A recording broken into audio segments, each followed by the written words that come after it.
महासागर अब सिर्फ पानी का विस्तार नहीं, ये शक्ति का रण क्षेत्र है और इस रणभूमि में भारत अब रक्षात्मक नहीं, निर्णायक भूमिका में उतर चुका है।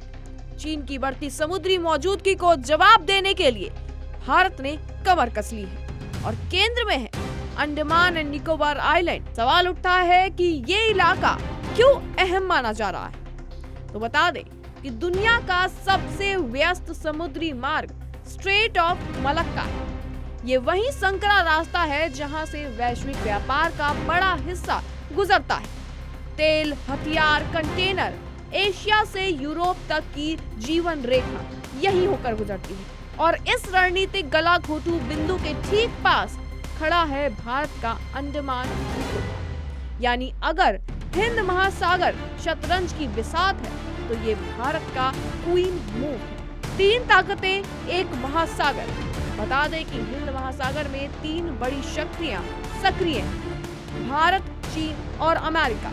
अमेरिका की मौजूदगी है। चीन स्ट्रिंग ऑफ प्लस रणनीति के जरिए बंदरगाहों पर जाल बिछा रहा है, लेकिन भारत अब जवाबी चाल चल रहा है ग्रेट निकोबार प्रोजेक्ट के जरिए। अब आपके मन में ये सवाल उठ रहा होगा कि आखिर भारत का ये ग्रेट निकोबार प्रोजेक्ट है क्या?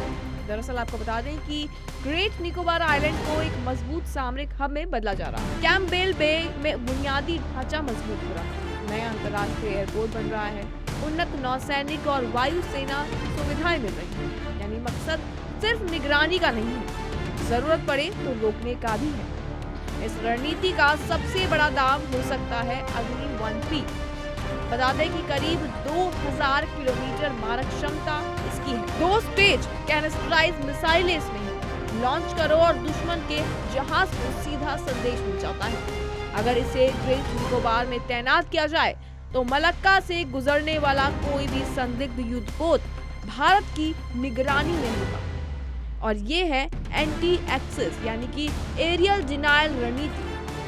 बता दें कि दुश्मन को इलाके में घुसने से पहले ही रोकने की रणनीति इसे ही कहते हैं। भारत सिर्फ जमीन से ही नहीं देखेगा बल्कि आसमान से भी निगरानी कर रहा है। अंतरिक्ष आधारित उपग्रह प्रणाली, लॉन्ग रेंज रडार, समुद्री गश्ती विमान, यानी समुद्र की हर हलचल पर नजर अब भारत रखेगा। हालांकि इसको लेकर कई चुनौतियां भी सामने आ रही हैं, जैसे कि दूर दराज द्वीप, खराब मौसम, सप्लाई लाइन बनाए रखना।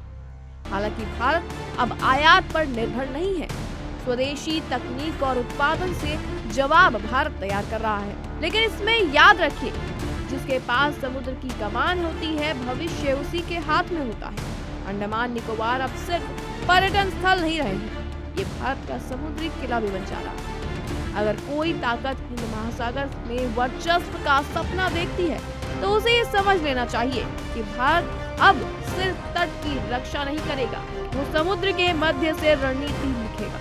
लहरें गवाह हैं, क्षितिज साक्षी है। हिंद महासागर में भारत की पकड़ और मजबूत होने जा रही है।